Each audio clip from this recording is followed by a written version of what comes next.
안녕하십니까. 오늘은 어떤 이야기를 하느냐 하면은 저 과거로부터 역사를 이렇게 보면은 평화에 취해 있으면은 그 평화 귀신이 씌이면은 전쟁을 부를 수 있다. 또 과거로부터 역사로 볼 때 평화 속에 취해 있을 때 바로 전쟁이 나거나 나라가 무너졌다. 이런 주제로 가지고 오늘 말씀드릴까 하거든요.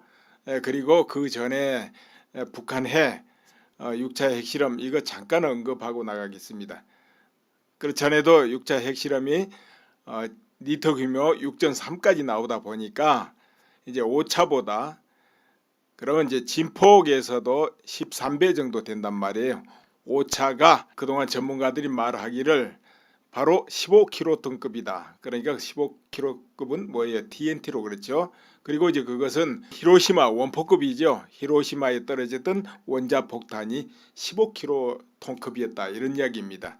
그러니까 그것의 13배 이렇게 된단 말이 그렇게 되면은 위력이 어떻게 되겠습니까? 진폭만 해도 그래서 그냥 언뜻 계산하면은 195킬로톤 이렇게 되면 곧 2메가톤이 되는 겁니다.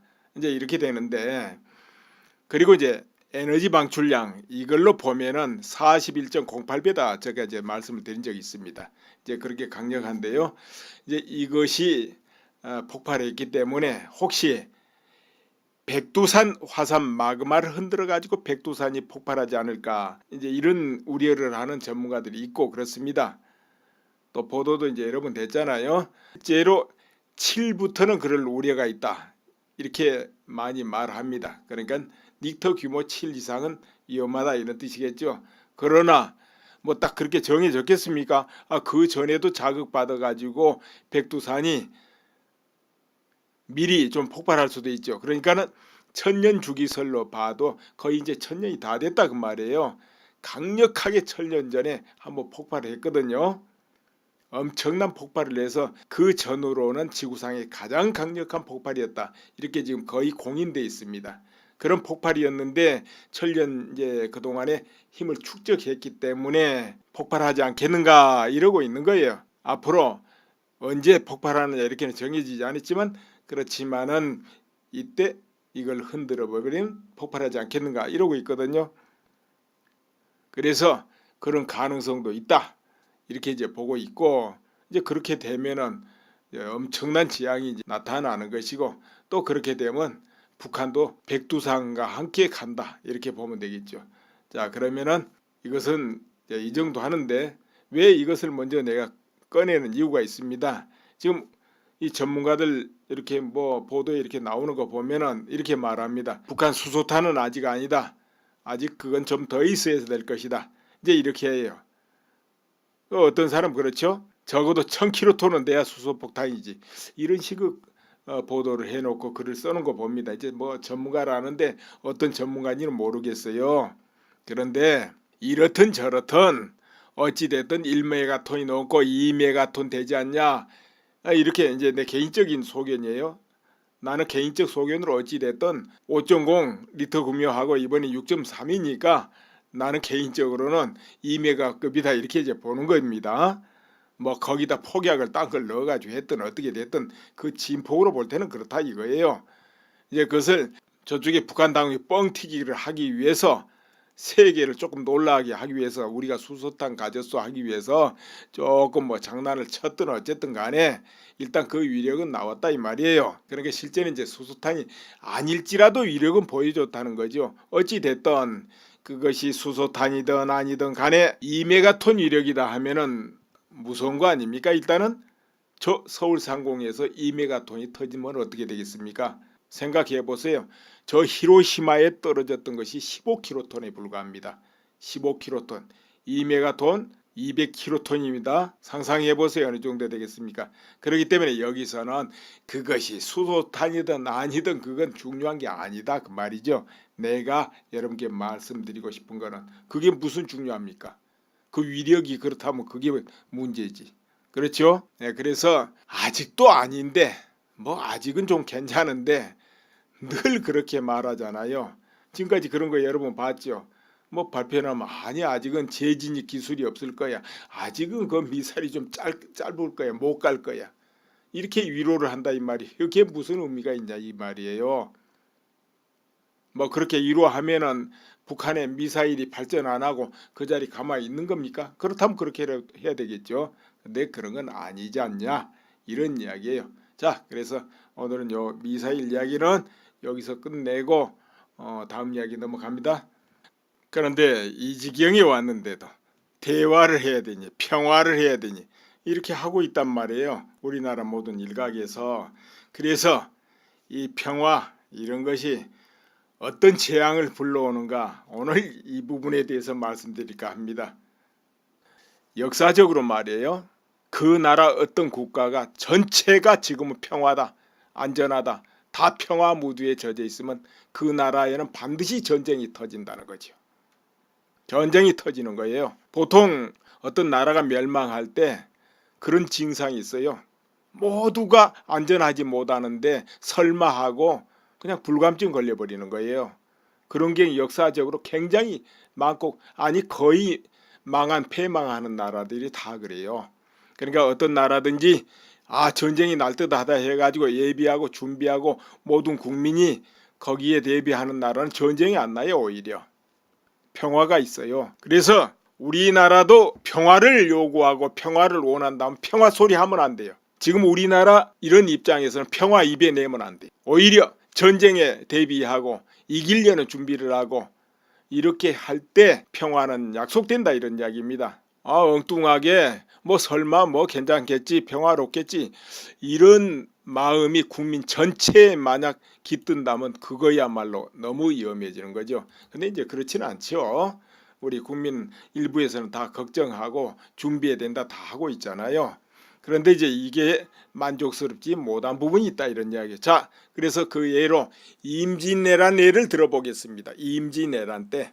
임진왜란 때 통신사로 정사 항룡길, 부사의 김성일, 서장관의 허성 이렇게 구성해 가지고 일본에 보냅니다. 도요토미 히데요시가 일본을 이제 평정해 가지고 최고 권력자가 됐지 않습니까? 그래서 뭐 축하 겸해 가지고 통신사로 가는 겁니다. 이 세 사람이 일본의 이모저모를 살펴본다 이 말이에요. 그렇게 해서 이제 보냈는데 문제는 이제 세 사람이 돌아옵니다. 그래 조종이 와서 이 보고를 하는데 항룡길은 곧 전쟁이 나고 쳐들어올 것 같다. 그런 분위기가 분명하다. 이렇게 보고를 하고 김성일은 그런 건 아닌 것 같다. 이렇게 보고를 하게 돼요. 그런데 이 조종에서 이제 해석을 여러 가지로 합니다. 이렇게 해서 이 부분에서 어느 정도 위기를 받아들이긴 해요. 전혀 안 믿은 건 아니고 왕실로부터 아래까지 조금은 이제 받아들이죠. 그러나 이제 절박한 상태로 받아들인 것 같지는 않아요. 그래도 그 조정에서는 김수, 이강, 윤성각 등에게 명령해가지고 무기를 정비해라, 성터도 좀 수축해라, 그리고 뭐 변방에 이상 없나 순시도 해라, 외적이 또 오지 않나 그런 것도 좀 대비해봐라 이렇게 하긴 했는데 이게 절박하게 움직이지 않으니까 그냥 일부러 걱정한 사람들이 이제 움직인 거죠. 그러니까 이것이 큰 성과가 있었겠냐 이 말이에요. 성과가 없었다 이거예요. 그리고 그렇다면 그때의 백성들 전 국민들은 어떻게 했을까요? 당연히 아무 일 없다 설마 뭐 이러고 넘어가지요. 위에 최고 조정이 그 모양이니까 넘어가지요. 그럼 일부에서는 걱정하지요. 당연히 일부. 그러나 대다수 국민들은 설마 전쟁 안 날 것이다. 평화 속에 안주한다 그 말이에요. 만약 전 국민이 평화 속에 안주하지 않았다면 전쟁 안 나요. 나도 안 져요. 근데 그렇지 않았기 때문에 어이없이 막 무너지게 되죠. 근데 이제 그때만 해도 우선 외관적으로 이렇게 보면은 이 조선이란 나라는 평화가 너무 오래 지속됐습니다. 그러다 보니까 군비가 엉망이 돼 있었어요. 문서상으로는 10만 정병 정도는 있고 동원할 수 있게끔 돼 있었습니다. 언제든지. 그런데 허당이지 허당. 실제 싸울 수 있는 정병들 정규군은 한 3, 4만 명 이 정도였다 그래요. 그러니까 이제 변방의 기병들 저 청나라 나중에 청나라입니다. 그 여진족을 대비해 가지고 신립 장군 뭐 이일 같은 경우가 병사들 거느리고 좀 그들은 정병이었어요. 그러니까 임진왜란 나기 전에만 해도 걱정거리가 일본보다는 저 북방의 여진족이었다는 것이죠. 이제 청나라가 일어나기 전이니까 아마 그럴 겁니다. 아무튼 그때 조선은 머리 쪽에도 적, 발 쪽에도 적 이렇게 돼 있었어요. 자, 그런데 주로 이제 기병을 그래서 양성했다 그러죠. 적은 이제 남쪽에서 뭐 들어오긴 합니다만은 이러다 보니까 뭐 문서상에 있지 이 병사들이 말하자면 노는 병사가 태반이고 실제로는 그 농사꾼인지 군사인지 알 수 없는 그런 사람들이에요. 이제 허망한 상태에 있었고, 그럼 일본은 어떻습니까? 수십 년의 전쟁으로 단련된 그런 집단이었죠. 이제 아무리 그런 일본이라도 조선을 쳐들어가려면 어떻게 되겠습니까? 1년이고 2년이고 어찌됐든 화를 만들든 조총을 만들든 군선을 만들든 식량을 준비하든 준비를 해야 될 거 아닙니까? 전국을 동원해야 될 거 아니에요. 그러면 전국이 시끌시끌하고 여기저기 그거 준비하느라고 얼마나 부산하겠습니까? 모든 물자를 또 항구로 모아야 되고, 이렇게 하면은 누구라도 가면 아이고 전쟁 준비하는구나 다 알게 돼 있는 거죠. 또 그리고 조선하고 일본을 많은 사람이 왔다 갔다 왕래하니까 아무리 안 한다 해도 다 소문 옵니다. 아무래도 이상하다, 이 조선을 쳐들어오려는 것 같다, 이거 다 전해진단 말이에요. 근데 전해져도 안 믿는다는 거죠. 문제는 뭐 설마 그러려고, 눈에 안 보이니까요. 그러니까 대다수 백성들 국민들은 전쟁에 대한 준비와 마음이 안 되는 거죠. 흔히 오히려 그러면 다음에 안보 불감증이 걸리죠. 또 전에도 온다더니 안 왔잖아, 그 몇 년 전에도 그러더니 뭐 안 왔잖아, 이렇게 되는 거예요. 이렇게 이제 안보 불감증 걸리는 거죠. 그러니까 임진왜란 때도 그랬다 이거예요. 그러면은 가까운 애로 6.25 때는 안 그랬을까요? 6.25 때도 마찬가지예요. 6.25 때도 안보 불감증 다 있었어요. 저 북한에서는 거의 20만 군사를 맹렬하게 훈련하고 있었다 이 말이에요. 소련 고문관들이 와가지고 훈련하고 최신 무기를 제공하고 이렇게 하면서, 그래도 남한에는 까마득이 그렇게 있었거든요. 하기야 뭐 남한에 정신없죠. 군대를 해봐야 8만 명 있었는데 그나마 지리산, 덕유산, 빨치산들 막 설치니까 그거 잡으러 다니느라고 정신없고, 뭐 그런 상황에 무기 뭐 있습니까? 소총, 박격포 뭐 그런 것뿐인데 이 미군이 무기도 제대로 안 줬다니까요. 그리고 미군 철수해버리잖아요. 그래가지고 이제 6.25 터지는데 그 지경 돼도 뭐 준비를 제대로 했냐 이거죠. 안 했다 이 말이에요. 물론 다 보고는 오죠. 쳐들어올 것 같다, 뭔가 이상하다, 아무리도 아닌 것 같다, 이런 보고 늘어오는 거예요. 근데 또 북한에서 연막을 치잖아요. 쳐들어가기 전에, 오기 전에 남북이 뭐 화해하자, 평화하자, 남북 선거를 치르자, 그거에 대해서 의논을 해보자, 이렇게 하면서 연막을 계속 피웠다는 거죠. 그러니까 이 남한에서는 평화 왔는가, 뭐 전쟁, 뭔 전쟁이 나, 설마 그런 거 있겠어? 이런다면 그 말이에요. 그러니까 북한군이 바로 어제 쳐들어오고 내일 쳐들어와도 서울 사람들이 동요가 있었냐 이거죠. 없었어요. 내일 쳐들어간다 하면은 하다못해 뭐 보따리를 싸가지고 피난을 그 전에 떠나든 뭐 사재기를 하든 그렇게 됐을 거 아니에요. 전혀 안 했다 그 말이에요. 언제 피난 갔냐? 전방에서 대포 소리 나니까 피난 갔다는 거예요. 그랬죠? 그러니까 그때도 안보 불감증이에요. 몇 명만 뭐 위기다 외쳐봤지만 다른 사람은 신청 안 했어요. 그래서 그때도 안보 불감증이 아니고 준비가 철저했으면 그렇지 않았는데 그랬다는 것이죠. 그런데 그거 우리나라만 그럴 것 같습니까? 전 세계 역사 뒤져보면 다 그래요. 저 인도가 이슬람 이렇게 들어온 바람에 한때 이슬람국으로 바뀌는데요. 뭐 힌두교 지금 이슬람 이렇게 돼 있잖아요. 그 전에는 불교가 왕성했죠. 전 인도에 불교가 왕성했다 그 말이에요. 그랬는데 바로 아프가니스탄에서 이제 이슬람을 믿는 군이 쳐들어와 가지고 인도를 이렇게 평정해 버리면서 이슬람이 그 자리를 차지하고 불교가 쇠퇴해버리고 그냥 그 당시 이제 좀 민간인을 이렇게 믿던 힌두교가 살아남고 이렇게 돼서 이슬람, 힌두교 이렇게 변합니다. 인도가. 그러니까 불교가 융성할 때는 세계 최고 선진국이었죠.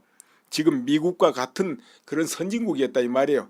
전 세계가 바로 인도로 천추국으로 전부 유학을 갔으니까 뭐 이쪽에 동양뿐만 아니라 서양에서도 전부 그렇게 했다 이 말이에요.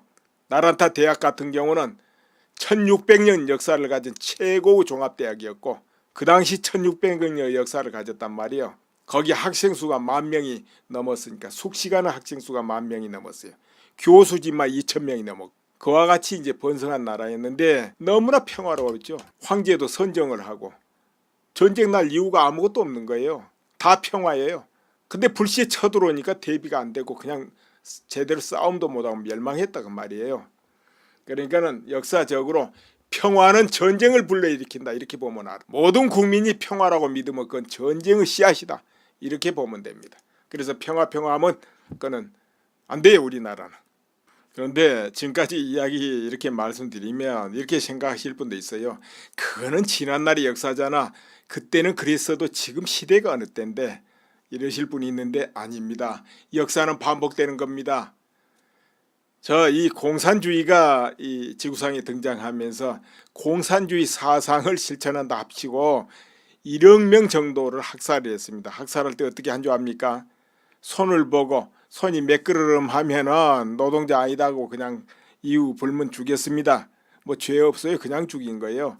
그러니까 캄보디아 같은 데도 지나가다 손 내놔봐 해가지고 손이 매끄러라면 사형 그랬다 이 말입니다.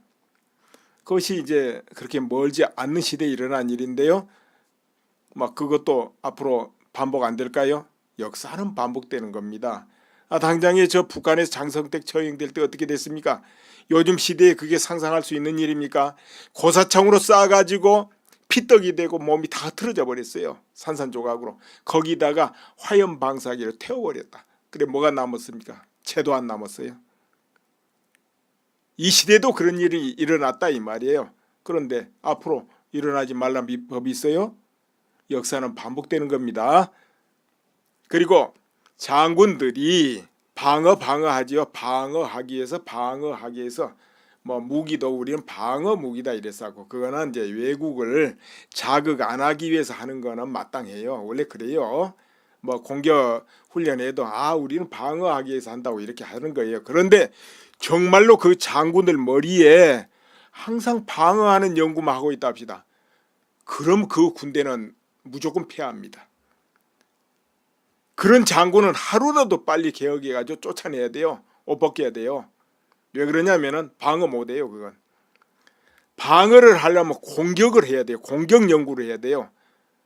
저 적을 어떻게 꿰뚫을까? 저기가 저렇게 막강한데 어떻게 돌아서 약점을 찾아서 뚫을까? 기상천외한 그 작전을 짜내고 연구하고 그렇게 해야만 된다 이 말이에요. 그래야지 또 상대방이 이쪽으로 공격하는 걸 이해할 수 있는 거예요. 이해해야 방어할 수 있고 그런 거 아니에요? 근데 처음부터 방어하고 있으면은 구태의연 해가지고요. 적이 기상천외하게 작전으로 들어온 걸 막을 방법이 없어요. 그렇기 때문에 방어만 염두에 두고 있는 나라는 반드시 패하게 돼 있어요. 또 요즘 비대칭 무기 그렇잖아요. 북한이 지금 비대칭 무기 참 우수하잖아요. 그게 공격적이기 때문에 비대칭 무기도 연구되는 겁니다. 판단이 나오고 그걸 중요하게 여겨져요. 근데 우리나라는 보면은 맨 탱크가 어떻고 대포가 어떻고 뭐 이러고 있잖아요. 어떤 특별하게 우리가 이 정도 여기 이 비대칭 이 부분에는 우리가 절대적인 뭐 이런 게 없잖아요. 미사일이 됐든 뭐가 됐든 공격적으로 생각 안 하니까 나올 수가 없죠. 그런 거 방어적으로만 생각하니까. 그래서 한나라의 장군들이 방어적인 뇌를 가지고 있다 하면 그건 빨리 쫓아내야 된다 이런 이야기입니다. 그러니까 이제 우리나라는 지금 평화를 이야기하지 말고 방어적인 개념을 머리에서 버려야 된다 이런 것이요. 왜? 나라를 지키기 위해서. 방금 방어적보다는 공격적인 사고를 해야만은 뭐가 열리고 보인다 그 말씀 드렸는데 그러다 보니까 트럼프 생각이 납니다. 트럼프 이야기 좀 해보죠. 그 트럼프 그 뻥카만 치고 언제 뭘 하는 거야 이제 이런 분이 많습니다. 그런데 북한이라는 나라는 핵미사일을 가지고 있습니다. 핵 그냥 일반 재래식 무기가 아니에요. 그러다 보니까 설령 트럼프가 북한을 어떻게 한다 하더라도 쉽지도 않지만 공격을 한다 해도 내 몇 월 며칠 몇 시에 공격하겠다 준비해라 이렇게 선전 보고하고 해서 되겠습니까? 안 되겠습니까? 큰일 나죠. 북한을 공격할 때는 정말 기상천외하게 누구도 예측하지 못할 그 순간의 시간에 그렇게 갑자기 공격할 수밖에 없는데, 그것도 언제 공격되겠습니까? 우리 국민들이 전부 다 에이 저 트럼프 저 뻥쟁이 하고 안 믿어야 돼요. 트럼프가 뭘 해야 될 거다 하면 아직은 아니에요. 그거 저 완전 뻥쟁이 저 못 믿겠다 이렇게 돼야 되고, 이제 그 정도 돼야 또 북한의 당국에서도 기고만장하고 기분이 나고 풀어지고, 그럼 그렇지 미국 너들 방법 없지 이제 이렇게 될 거 아니에요. 이래야 바로 그때 뭐가 돼도 되는 거예요. 공격하면 그야말로 버튼 누를 시간도 안 줘야 될 거 아니에요. 여차해가지고 핵미사일 날라와서 만약 그거 요격을 한 발이라도 못하면 어떻게 됩니까? 그게 어디 떨어지면 어떻게 되겠어요? 그러니까 절대 그런 기회를 주면 안 되거든요. 공격을 한다 할 때. 그럼 이제 그런 걸 안 하고 이제 그러다 보면 이제 미사일 다 완성해버리고 방법이 없다 하면은 그때는 이제 다른 방법으로 애 먹이고 쥐 짜고 이 방법밖에 없잖아요. 이제 한국은 미국하고 동맹 딱 해가지고 일단 한국대로 상응하는 준비해가면서 이렇게 갈 수밖에 없잖아요. 그 시간을 두고 천천히, 다른 방법은 시간을 두고 천천히 하는 방법들이에요. 그러나 이제 전격적으로 하는 거는 이제 공격밖에 없죠. 네, 그런데 그 전격적인 공격도 다 풀어져야 하는 것이지 긴장 상태에서는 못 한다는 것이죠. 상대가 대비하고 준비하는데 되겠습니까? 그래서 이제 그런 거 그렇고, 원래 언제든지 평화가 왔다, 이제는 뭐 풀어질만 해도 된다, 이럴 때 다 터지는 거예요. 딱 준비하고 있을 때는 안 터져요. 그래서 테러도 마찬가지예요. 테러도 딱 준비하면 테러 안 터집니다. 준비 안 하고 풀어졌을 때 테러 터지는 것이지. 아무튼 뭐 그런 대사건이 나면은 제일 먼저 움직이는 게 저 환율 주식이 움직여요. 환율 주식이 움직인다 하더라도 그 일상적으로 이래서 움직이고 저래서 움직이는 거, 예를 들어서 미사일 펑 쏘니까 또 환율 움직이죠. 주식 내려가지, 그런 거 말고 평화로운데 지속적으로 뭔가 어느 방향으로 움직이는 게 있습니다. 이제 그런 거 말하는 거예요. 그러니까 이제 그거는 그야말로 큰 돈, 큰 손이 어떤 위기를 느끼고 이제 지속적으로 빼일 때 일어나는 현상이죠. 그냥 뭔 사건 뻥 하면은 그때 좀 움직여, 이런 거는 그냥 부안해동이고 그런 거는. 네, 그렇죠. 그리고 그 주요 책임자들 얼굴 기상이 변해요. 그건 본능으로 딱 작동하기 때문에, 물론 그 이제 볼 수 있을 때만 보는 거지만 그게 변하게 돼 있어요. 네, 근데 아무튼 간에 뭐 이렇게 하든 저렇게 하든 제일 중요한 것은 우리 국민들이 전부 각성해가지고 딱 거기에 대한 대비를 해야 된다 이 말이에요. 서울의 수소폭탄이 떨어질 지경이 돼도 태평성대고 대화 쪽 이래 되겠냐 이 말이에요. 그 안보 불감증 그러잖아요. 안보 불감증 아니고 다 걱정하고 있다고요? 걱정하면 뭐합니까? 마음으로는 걱정 절대 할 필요 없어요. 오히려 내일 죽고 내일 살지라도 마음에서는 죽고 사면 걱정할 필요도 없습니다. 다만 그런 거 없이 체계적으로 준비해 가야 돼요. 뭐 저쪽에서 미사일 날린다고 방방 뛰고 막 준비해야 하다 또 조용하면 아이고 평화가 왔나? 또 이러고 이래 되겠어요? 저쪽이 미사일 쏘든 안 쏘든 여기서는 딱딱 체계적으로 준비해 가야 되고, 공격할 것 같으면 저쪽에서 웃든 울든 놀든 상관없이 스케줄대로 공격할 뿐이고, 공격 안 할 거는 저쪽에서 미사일을 10번 1000번을 쏘든 공격 안 하는 것이고, 여기 체계제도 해 나가야죠. 뭐 저쪽에서 이러니까 공격하고 좀 가만히 있으니까 괜찮은가? 이래가지고 되겠어요? 그러니까 우리 국민들도 그렇게 마음가짐을 가져야 된다 이것이죠. 네, 그렇다고 해서 막 겁을 내가지고 사재기하고 뭐 어쩌고 떠나고 이제 그럴 필요는 없죠. 아무튼 간에 어찌됐든 요동이 없다, 이건 좋긴 한데 준비를 안 하고 요동이 없다 그러면 안 되는 것이죠. 그건 이제 안보 불감증 그런 것입니다. 안보 불감증은 좋지 않아요. 안보 불감증은 전쟁을 불러일으키는 귀신이에요. 그거 귀신에 씌우면 안 되는 겁니다. 예, 오늘 이만 줄이겠습니다. 도요토미 히데요시가 일본을 이제 평정해 가지고 최고 권력자가 됐지 않습니까? 그래서 뭐 축하 겸해 가지고 통신사로 가는 겁니다. 이 세 사람이 일본의 이모저모를 살펴본다 이 말이에요. 예, 그렇게 해서 이제 보냈는데 문제는 이제 세 사람이 돌아옵니다. 그래 조종이 와서 이 보고를 하는데, 항윤길은 곧 전쟁이 나고 쳐들어올 것 같다. 그런 분위기가 분명하다. 이렇게 보고를 하고 김성일은 그런 건 아닌 것 같다. 이렇게 보고를 하게 돼요. 그런데 이 조정에서 이제 해석을 여러 가지로 합니다. 이렇게 해서 이 부분에서 어느 정도 위기를 받아들이긴 해요. 전혀 안 믿은 건 아니고 왕실로부터 아래까지 조금은 이제 받아들이죠. 그러나 이제 절박한 상태로 받아들인 것 같지는 않아요. 그래도 그 조정에서는 김수, 이강, 윤성각 등에게 명령해가지고 무기를 정비해라, 성터도 좀 수축해라, 그리고 뭐 변방에 이상 없나 순시도 해라, 외적이 또 오지 않나 그런 것도 좀 대비해봐라, 이렇게 하긴 했는데 이게 절박하게 움직이지 않으니까 그냥 일부러 걱정한 사람들이 이제 움직인 거죠. 그러니까 이것이 큰 성과가 있었겠냐 이 말이에요. 성과가 없었다 이거예요. 그리고 그렇다면 그때의 백성들 전 국민들은 어떻게 했을까요? 당연히 아무 일 없다 설마 뭐 이러고 넘어가지요. 위에 최고 조정이 그 모양이니까 넘어가지요. 그럼 일부에서는 걱정하죠. 당연히 일부. 그러나 대다수 국민들은 설마 전쟁 안 날 것이다. 평화 속에 안주한다 그 말이에요. 만약 전 국민이 평화 속에 안주하지 않았다면 전쟁 안 나요. 나도 안 져요. 근데 그렇지 않았기 때문에 어이없이 막 무너지게 되죠. 근데 이제 그때만 해도 우선 외관적으로 이렇게 보면은 이 조선이란 나라는 평화가 너무 오래 지속됐습니다. 그러다 보니까 군비가 엉망이 돼 있었어요. 문서상으로는 10만 정병 정도는 있고 동원할 수 있게끔 돼 있었습니다. 언제든지. 그런데 허당이지 허당. 실제 싸울 수 있는 정병들 정규군은 한 3, 4만 명 이 정도였다 그래요. 그러니까 이제 변방의 기병들 저 청나라 나중에 청나라입니다. 그 여진족을 대비해 가지고 신립 장군 뭐 이일 같은 경우가 병사들 거느리고 좀 그들은 정병이었어요. 그러니까 임진왜란 나기 전에만 해도 걱정거리가 일본보다는 저 북방의 여진족이었다는 것이죠. 이제 청나라가 일어나기 전이니까 아마 그럴 겁니다. 아무튼 그때 조선은 머리 쪽에도 적, 발 쪽에도 적 이렇게 돼 있었어요.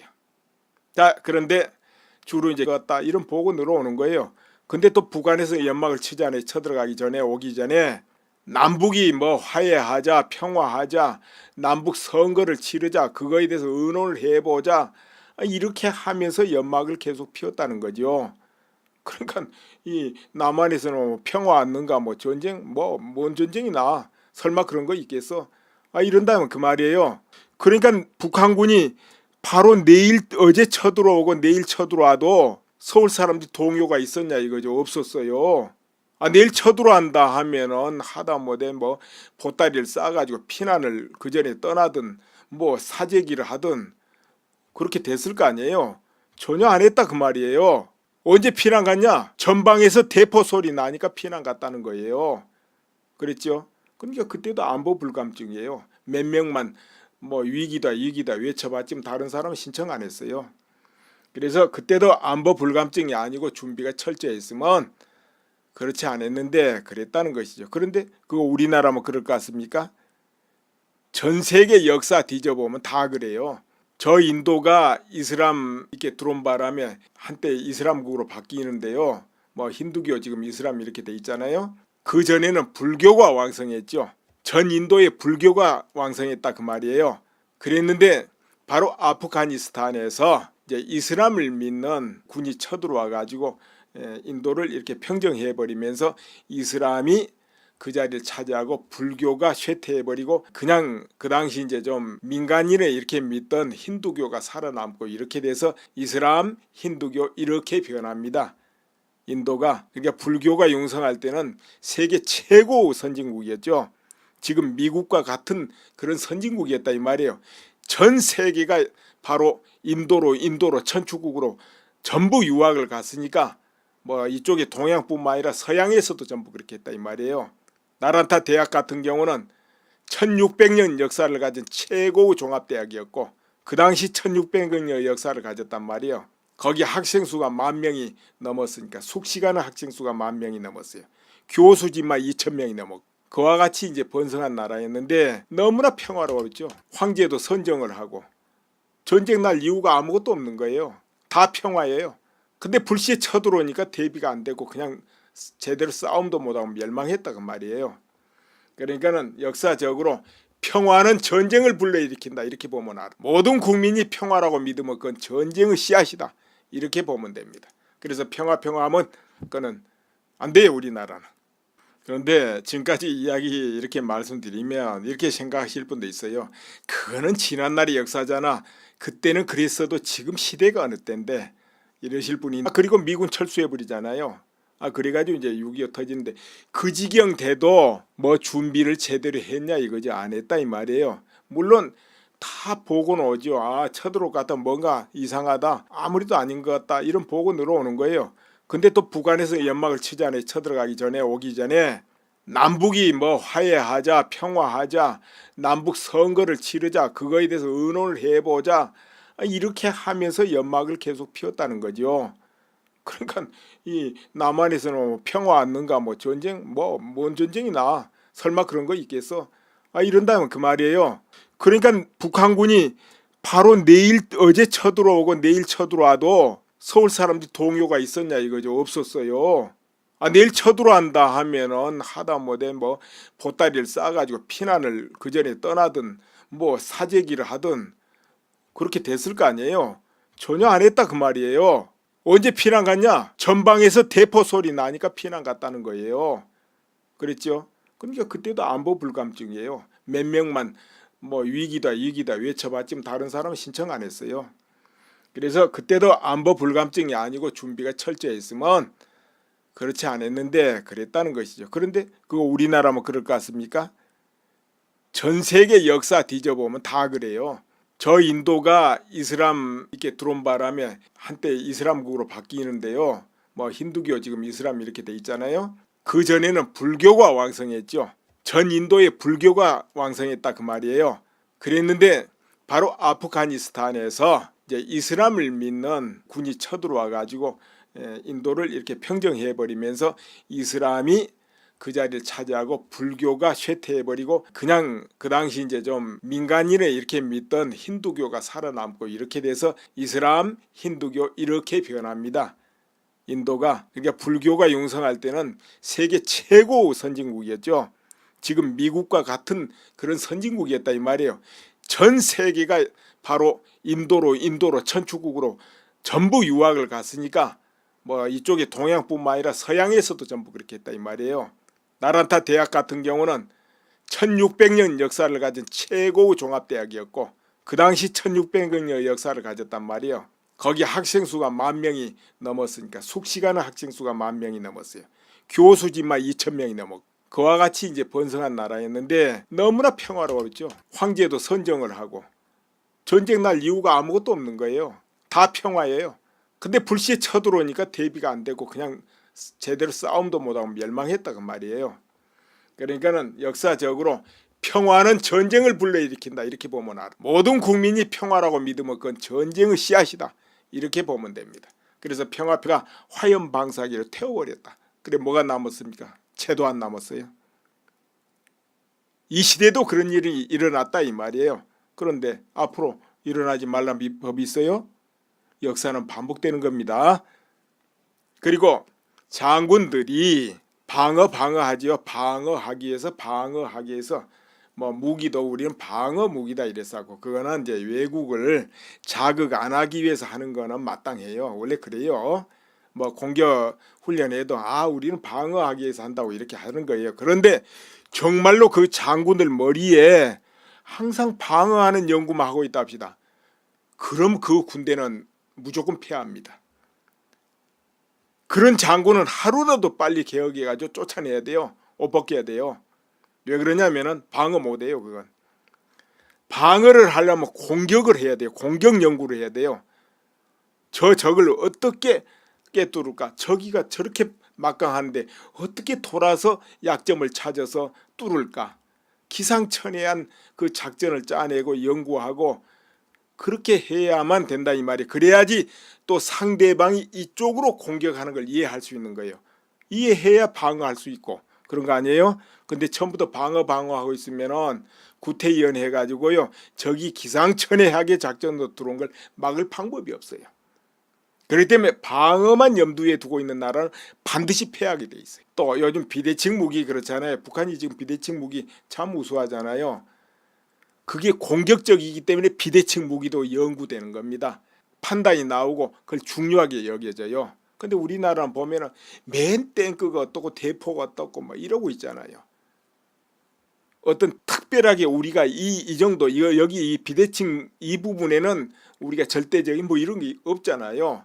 미사일이 됐든 뭐가 됐든 공격적으로 생각 안 하니까 나올 수가 없죠. 그런 거 방어적으로만 생각하니까. 그래서 한 나라의 장군들이 방어적인 뇌를 가지고 있다 하면 그건 빨리 쫓아내야 된다, 이런 이야기입니다.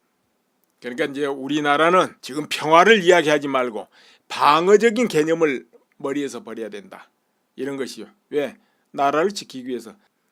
방금 방어적보다는 공격적인 사고를 해야만은 뭐가 열리고 보인다, 그 말씀 드렸는데 그러다 보니까 트럼프 생각이 납니다.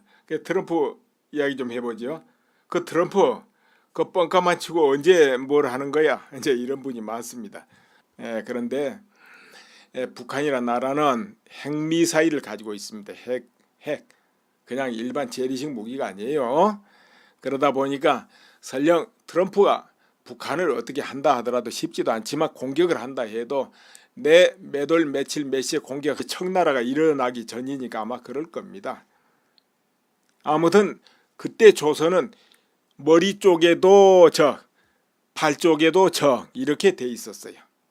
자, 그런데 주로 이제 기병을 그래서 양성했다 그러죠. 적은 이제 남쪽에서 뭐 들어오긴 합니다만은 이러다 보니까 뭐 문서상에 있지, 이 병사들이 말하자면 노는 병사가 태반이고 실제로는 그 농사꾼인지 군사인지 알 수 없는 그런 사람들이에요.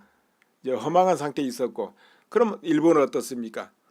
수십 년의 전쟁으로 단련된 그런 집단이었죠. 이제 아무리 그런 일본이라도 조선을 쳐들어가려면 어떻게 되겠습니까? 1년이고 2년이고 어찌됐든 화를 만들든 조총을 만들든 군선을 만들든 식량을 준비하든 준비를 해야 될 거 아닙니까? 전국을 동원해야 될 거 아니에요. 그러면 전국이 시끌시끌하고 여기저기 그거 준비하느라고 얼마나 부산하겠습니까? 모든 물자를 또 항구로 모아야 되고, 이렇게 하면은 누구라도 가면 아이고 전쟁 준비하는구나 다 알게 돼 있는 거죠. 또 그리고 조선하고 일본을 많은 사람이 왔다 갔다 왕래하니까 아무리 안 한다 해도 다 소문 옵니다. 아무래도 이상하다, 이 조선을 쳐들어오려는 것 같다, 이거 다 전해진단 말이에요.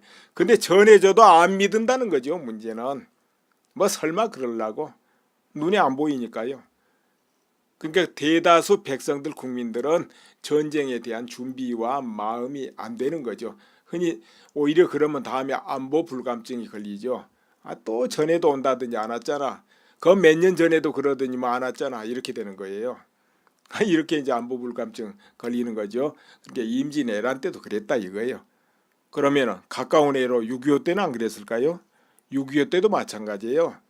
6.25 때도 안보 불감증 다 있었어요. 저 북한에서는 거의 20만 군사를 맹렬하게 훈련하고 있었다 이 말이에요. 소련 고문관들이 와가지고 훈련하고 최신 무기를 제공하고 이렇게 하면서, 그래도 남한에는 까마득이 그렇게 있었거든요. 하기야 뭐 남한에 정신없죠.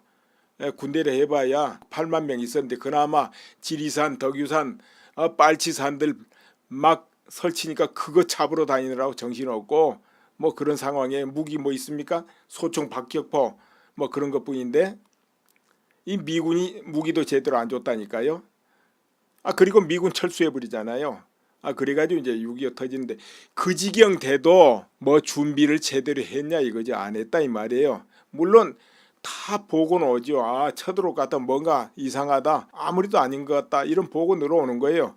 근데 또 북한에서 연막을 치잖아요. 쳐죠. 지금 미국과 같은 그런 선진국이었다 이 말이에요. 전 세계가 바로 인도로 천축국으로 전부 유학을 갔으니까 뭐 이쪽에 동양뿐만 아니라 서양에서도 전부 그렇게 했다 이 말이에요. 나란타 대학 같은 경우는 1600년 역사를 가진 최고의 종합대학이었고 그 당시 1600년 역사를 가졌단 말이에요. 거기 학생 수가 10,000명이 넘었으니까 숙시가는 학생 수가 10,000명이 넘었어요.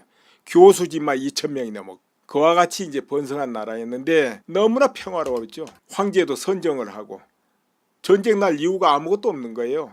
다 평화예요. 근데 불시에 쳐들어오니까 대비가 안 되고 그냥 제대로 싸움도 못하고 멸망했다 그 말이에요. 그러니까는 역사적으로 평화는 전쟁을 불러일으킨다 이렇게 보면 알아. 모든 국민이 평화라고 믿으면 그건 전쟁의 씨앗이다 이렇게 보면 됩니다. 그래서 평화하면 그거는 안 돼요 우리나라는. 그런데 지금까지 이야기 이렇게 말씀드리면 이렇게 생각하실 분도 있어요. 그거는 지난날의 역사잖아. 그때는 그랬어도 지금 시대가 어느 때인데 이러실 분이 있는데 아닙니다. 역사는 반복되는 겁니다. 저 이 공산주의가 이 지구상에 등장하면서 공산주의 사상을 실천한다 합치고 1억 명 정도를 학살을 했습니다. 학살할 때 어떻게 한 줄 압니까? 손을 보고 손이 매끄러름하면은 노동자 아니다고 그냥 이유 불문 죽였습니다. 뭐 죄 없어요. 그냥 죽인 거예요. 그러니까 캄보디아 같은 데도 지나가다 손 내놔봐 해가지고 손이 매끄러라면 사형 그랬다 이 말입니다. 그것이 이제 그렇게 멀지 않는 시대에 일어난 일인데요. 막 그것도 앞으로 반복 안 될까요? 역사는 반복되는 겁니다. 당장에 저 북한에서 장성택 처형될 때 어떻게 됐습니까? 요즘 시대에 그게 상상할 수 있는 일입니까? 고사총으로 쏴가지고 피떡이 되고 몸이 다 틀어져 버렸어요. 산산조각으로. 거기다가 화염 방사기를 태워버렸다. 그래 뭐가 남았습니까? 채도 안 남았어요. 이 시대도 그런 일이 일어났다 이 말이에요. 그런데 앞으로 일어나지 말라는 법이 있어요? 역사는 반복되는 겁니다. 그리고 장군들이 방어하지요. 방어하기 위해서 뭐 무기도 우리는 방어 무기다 이랬었고 그거는 이제 외국을 자극 안 하기 위해서 하는 거는 마땅해요. 원래 그래요. 뭐 공격 훈련에도 우리는 방어하기 위해서 한다고 이렇게 하는 거예요. 그런데 정말로 그 장군들 머리에 항상 방어하는 연구만 하고 있다 합시다. 그럼 그 군대는 무조건 패합니다. 그런 장군은 하루라도 빨리 개혁해가지고 쫓아내야 돼요. 옷 벗겨야 돼요. 왜 그러냐면은 방어 못해요. 그건 방어를 하려면 공격을 해야 돼요.